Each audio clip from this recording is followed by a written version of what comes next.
সকলকেই পবিত্র ঈদুল আজহার শুভেচ্ছা। ঈদুল আজহার আনন্দ সকলের ঘরে ঘরে পৌঁছে যাক, এই শুভকামনা সবসময়। আজ আমি আপনাদের সামনে একটি ব্যতিক্রম চিত্র তুলে ধরছি।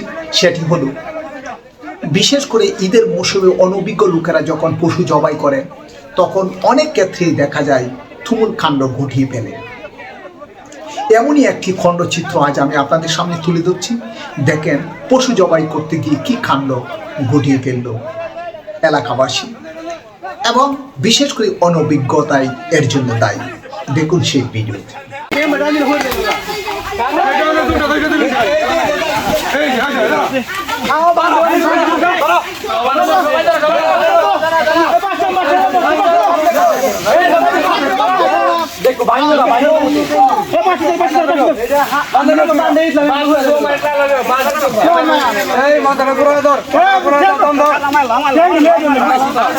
আপনারা দেখছেন একটা গরুকে জবাই করার উদ্দেশ্যে যখন নেওয়া হয়েছিল, তখন কতজন লোক তাকে সামাল দিতে হিমশিম খেতে হয়েছে, কতজন লোককে তার জন্য ব্যাগ পোহাতে হয়েছে এবং আতঙ্কে থাকতে হয়েছে। তার একটি প্রমাণ দেখেন কিশোরগঞ্জ জেলার নেকলি উপজেলার আশাবাড়িয়া গ্রামে।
অবশেষে অনেক চেষ্টার ফলে এক পর্যায়ে জবাইকারীরা জঙ্গলের মধ্যে পশুটিকে জবাই করতে বাধ্য হলো। কয় মন মাংস হইব? আনুমানিক 5 মন। কত মন পড়ছে? 1,37,000 টাকা কিনা। কয় ঘন্টা সময় লাগবে বানাইতে? অবশেষে কয় মন হলো এই মাংস? 5 মন 10 কেজি। ঈদ মানে খুশি, ঈদ মানে আনন্দ। ঈদুল ফিতরের এই আনন্দ থেকে যেন কেউ বঞ্চিত না হয়, এটাই হোক সকলের কাম্য। তবে চলতি মৌসুমে এই ঈদে পশুর হাটে দেখা দিয়েছে বিভিন্ন রকম চিত্র। কারবারিরা বলছে পশুতে এই বছর লসের মুখ গুনতে হচ্ছে, তবে ক্রেতারা মহাখুশি। ক্রেতারা বলছে চলতি মৌসুমে বিশেষ করে এই ঈদে তারা যে বাজেট নিয়ে পশু কিনতে গিয়েছেন তার চেয়ে ভালো পশু মিলেছে সেই টাকায়, এমনটি বললেন অসংখ্য ক্রেতারা।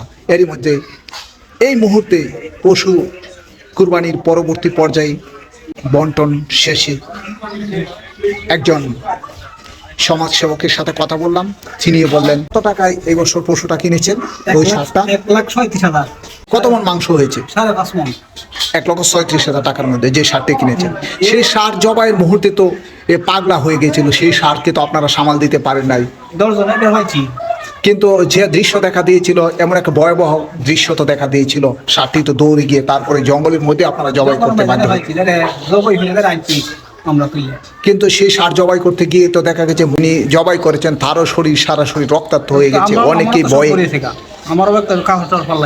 অনেকে ভয়ে দেখলাম আশপাশ থেকে দৌড়াদৌড়ি ছোটাছুটি করেছে। সস্তা 2 মাস আগে এর দাম বেশি আছে। এখন কুরবানির মুহূর্তে দাম 2 মাস আগে এর দাম বেশি। তাহলে আপনারা পশু কিনে লাভবান। মনে করছেন যে সেটা জিতেছেন। আসলে হার জিতের বিষয় না, তবে এই পশুটা তুলনামূলক ভালো মানের, কম দামে কিনেছেন, এটাই বড় কথা। আর এই বিতরণের মুহূর্তটা আপনার কাছে কেমন মনে হচ্ছে? খুব খুশি লাগবে। আপনার কাছে খুব আনন্দের মনে হচ্ছে। খুব আনন্দ লাগবে। আপনার নামটা কি? মোহাম্মদ জনমিয়া, এই পাড়ার নাম কি? 18 বাড়ি সবেল। 18 বাড়িয়া। এখানে কি সামাজিক প্রথা আছে, সামাজিকভাবে বন্টন হয়? তবে কেউ বঞ্চিত না। না, সবাই হয় আলাদা। প্রিয় দর্শক, আপনারা শুনছেন এমনই একটি দৃষ্টান্তের কথা বললেন। সকলে মিলেমিশে আনন্দ উপভোগ করেন, সকলে মাংস নিতে আসছেন। এই মুহূর্তে আপনারা এমন একটি দৃশ্য দেখেছেন। ভালো থাকুন, শুভকামনা সবসময়। ঈদুল আজহার আনন্দ সকলের ঘরে ঘরে পৌঁছে যাক, সেই শুভকামনায় আল্লাহ হাফেজ।